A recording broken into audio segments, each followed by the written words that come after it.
dia, bom dia, bom dia. Vocês estão bom? Vai ter alguém que vai entrar aqui e vai achar que eu sou mineiro. Será que eu engano bem? Vocês estão bom, uai? Hein? Tem uma figurinha aqui no meu colo aqui que acordou cedo. Bom dia, tudo bem com vocês? Vamos lá. Vamos agradecer. Obrigado, Pai. Obrigado, Senhor. Obrigado por mais um dia. Senhor, me renovar. Eu senti todo o peso de ontem ter ido embora e ter ficado apenas o conhecimento e a sabedoria, Pai. Obrigado. Obrigado, eu sinto a sua mão sobre mim toda a noite. O Senhor leva tudo que pesa e deixa só o que vale a pena ficar. Obrigado pelo renovo. Viva mais um dia, obrigado, Pai. Para com isso. Vamos lá, dia 22 de agosto, quinta-feira. Olhe além do natural. E Eliseu orou: Senhor, abre os olhos dele para que veja. Então o Senhor abriu os olhos do rapaz, que olhou e viu as colinas cheias de cavalos e carros de fogo ao redor de Eliseu. 2 Reis 6,17. Às vezes temos uma compreensão apenas natural das realidades. Isso não significa que estejamos pecando. Entretanto, por meio da fé, existe uma mente capaz de discernir o todo, ou seja, o natural e o sobrenatural. Muitas pessoas enxergam muito bem as situações à sua volta, enquanto outras, tomadas por medos e traumas, acabam não conseguindo discernir o que está acontecendo. Você já teve a sensação de chegar em determinados lugares e sentir uma atmosfera confusa, em que parece não haver paz? Pois é. Essa passagem que Eliseu ora pedindo que os olhos do seu servo sejam abertos para que ele possa ver o grande quadro espiritual naquele momento, nos revela que precisamos de ajuda para enxergar Tá bom. Seja aberto para que ele possa ver o grande quadro espiritual naquele momento, nos revela que precisamos de ajuda para enxergar o plano de Deus completamente. É exatamente por isso que olhar além do natural é imprescindível. A visão daquele discípulo estava limitada somente ao plano natural. Por essa razão, ele só conseguia ver um exército contra a vida do profeta Eliseu. Contudo, quando Deus revela a ele aquilo que está além do natural, ele começa a contemplar o reino em sua plenitude, bem como viver os planos do Senhor. Então, que diariamente busquemos ter um relacionamento com Deus como o profeta Eliseu, para que tenhamos a capacidade de enxergar com olhos espirituais realidades que olhos carnais não conseguem ver. Filha, cuidado para não derrubar. Peça a Deus para abrir os seus olhos e lhe conceder visão espiritual para contemplar realidades que os olhos carnais jamais poderiam ver. A indicação de leitura é 2 Tessalonicenses 1:2. E a palavra-chave é visão.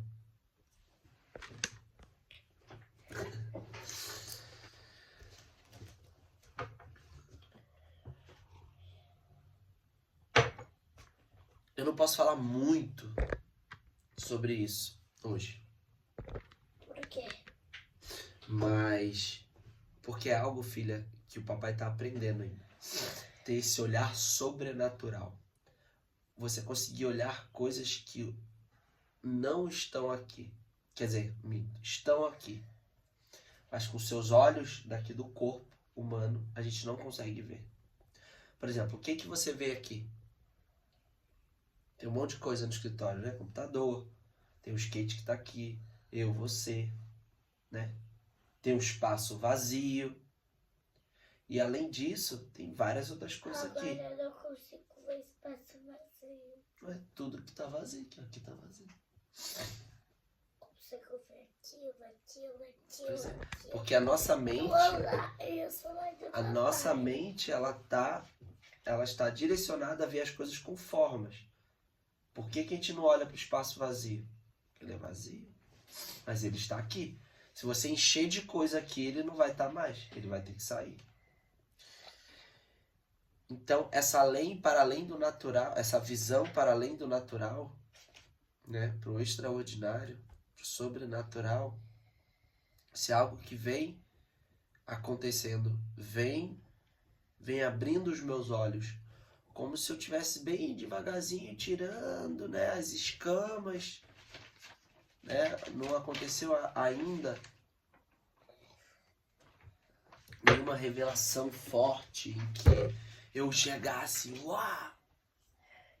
Mas sim, consigo, tenho sonhos de algumas revelações que eu fico confuso no começo, e aí vou procurar saber mais. Mas a gente sempre pedir para conseguir enxergar além do que os nossos olhos carnais podem ver. Porque aí tá a chave, aí tá o entendimento de tudo, aí tá para onde eu devo me direcionar, para onde eu devo ir, qual caminho eu poderei trilhar. É engraçado porque eu desde muito novo eu queria entender a fundo qual era a função daquilo ali. Ou seja, qual é o propósito daquela movimentação. Por exemplo, Fael, pega esse livro aqui e bota para lá. Por quê? Por que eu devo botar para lá? Porque lá vai ser o lugar onde os outros também vão ficar. E aí vai ser melhor. Porque eu queria entender e não só fazer. Eu lembro uma vez, já mais velho, né?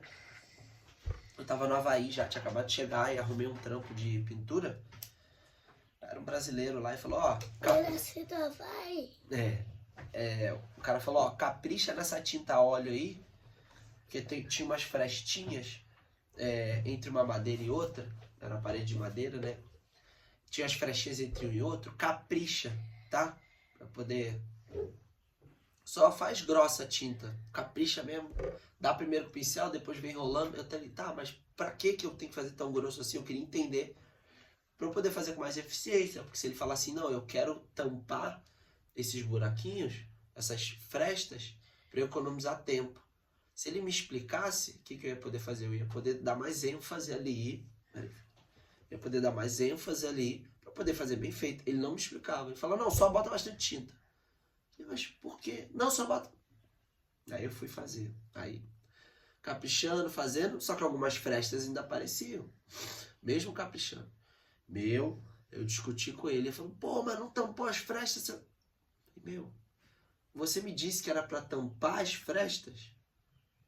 Você só falou pra botar bastante tinta. Eu coloquei, só que ainda não tampou. Se você tivesse me explicado que era pra tampar as frestas, eu dava mais ênfase ali com o pincel. Talvez tivesse coberto. Por quê? Porque ele queria economizar tempo e não colocar silicone naquelas frestas para tampar, para depois pintar. Então ele queria caprichar de tinta, que tinta tinha de sobra. Então eu queria saber qual era o propósito daquilo que eu estava fazendo, pelo simples fato de eu fazer melhor. E aí ele começou a levantar e falar que e você não fez direito, não sei o que lá, e não discute comigo. Eu falei, como assim discute contigo, meu irmão? E aí, meu ego, né? Aí eu comecei a discutir com ele e quase que a gente foi pro tapa. De quem? De paulada, de briga. Você já acredita? Você olha papai e acha que papai briga? É isso. Quando eu vou contar tudo de novo, eu quero falar uma coisa disso. Quando o tio falou, tinha de falar isso, ele não era pra fazer, era pra fazer o que ele sabia. Porque o certo é você explicar o trabalho para que a pessoa possa fazer melhor. Não simplesmente faça isso. Mas por que tem que fazer isso? Por causa disso, disso, disso. Ah, tá, beleza. Para a pessoa entender o propósito final e ela ter mais eficiência no trabalho e já direcionar o trabalho dela. Mas aí ia ficar ruim. Pois é, se você não explica bem o que tem que ser feito, não vai ficar tão bom, né? Então, exatamente. E aí aconteceu isso. E aí, isso foi um baque, assim, me deu uma virada de chave naquele momento. E eu entendi, eu falei, caraca, eu preciso ver sentido no que eu tô fazendo para eu continuar a fazer. E aí eu também ralei lá do cara lá, não trabalhei mais com ele, o cara, já depois eu fui ver que era um meio doido. Não era um trabalho por trabalho, eu não conseguia ter um trabalho. Você ralou aonde? Ralou, que eu digo, lá no Rio de Janeiro, a gente fala, quando a gente rala, a gente mete o pé. O que é meter o pé? Ir embora. Sair fora. Entendeu? Não trabalhei mais com aquele cara. Aí, Nunca beleza. mais. Não, com aquele cara não. E aí, eu fui entender que eu precisava ter o sentido da coisa. Trabalhou nesse lugar aqui. Não, aqui é o do CrossFit, eu não trabalhei não, filho, eu Não, competi eu só. sei como foi. E aí, eu comecei a entender isso, então faz muito sentido pra mim entender o trabalho desde o começo, do que eu tenho que fazer pra onde eu tenho que chegar. E aí, eu trabalhar sozinho... Dente mole. Seu dentinho tá mole, né? Eu trabalhar sozinho nesse momento me faz sentido porque eu começo e eu sei pra onde eu tenho que ir. Então, qual é o segundo passo? Começar a ter pessoas comigo e eu explicar o sentido disso. Não simplesmente, rola essa parede aí. Não, você vai pintar essa parede porque acabando ela a gente já vai estar livre para poder pintar essa outra. Porque aí você fecha aqui, já secou, eu consigo pôr a fita para pintar na outra cor do outro lado. Então você dar o sentido, é você olhar além. E aí aqui no texto a gente está falando algo além disso. Por que eu tô... Filha, tá um pouquinho na frente aqui. Por que eu tô falando disso? Por quê? Porque eu tive que dar um passo para trás para voltar à explicação de algo natural, para que esse algo natural seja melhor efetuado, para que a gente possa entender o além do natural. Que é o quê? Estamos entendendo. Eu tô vendo tudo que tá aqui. Tem um computador, mais uma tela, óleo essencial, caixa... Tem coisa pra caramba aqui. Tem coisa pra caramba. E o que meus olhos carnais não veem? Porque demora pra gente comprar. O sobrenatural, com certeza aqui, ele fica me atentando. O coisa ruim fica atentando. Por quê? Porque eu estou falando sobre a honra e glória do Senhor. Estou falando sobre o Senhor. Com certeza ele veio aqui. Com certeza ele veio me atentar. Mas eu sei que logo aqui a mim tem espaço para ter os meus anjos, os meus guardiões, os meus guias estarem aqui. Só de eu saber disso já é um passo para eu conseguir enxergar. Porque se eu tenho ciência de que isso está aqui, o próximo passo é enxergar. Se eu nem sei como é que eu vejo, já é uma grande revelação. Então é a gente poder realmente ler o manual da vida, ter guias e entendimento, para que primeiramente a gente entenda o que é o além do natural, além do ordinário. A partir do momento que a gente entende, a gente tem a permissão para o quê? Para conseguir enxergar com os nossos olhos espirituais. Assim como Eliseu pediu para o apóstolo dele, para que ele pudesse enxergar que tinham carros e cavalos de fogo ao redor de Eliseu para protegê-lo. Filha, aqui eu tô lendo ainda, amor. O 2 também. Você abriu em 22 também. Então, se a gente conseguir ter uma visão de um todo, de um maior, com certeza você vai ficar mais tranquilo, porque você vai ver que a sua missão, ó, ela tá difícil, ela tá complexa, mas ela ainda é desse tamanho, ó, em relação a tudo que acontece no mundo espiritual. E aí você vai ver o quão importante é executar essa tarefa, e pelo simples fato de você ver algo muito maior, a sua tarefa vai ficar mais simples. A sua tarefa vai simplificar. Você vai deixar de lado, você vai jogar fora todas as dificuldades que você impôs, todos os problemas que você colocou à frente. Porque quando a gente foca somente numa coisa, em uma tarefa, ela cresce.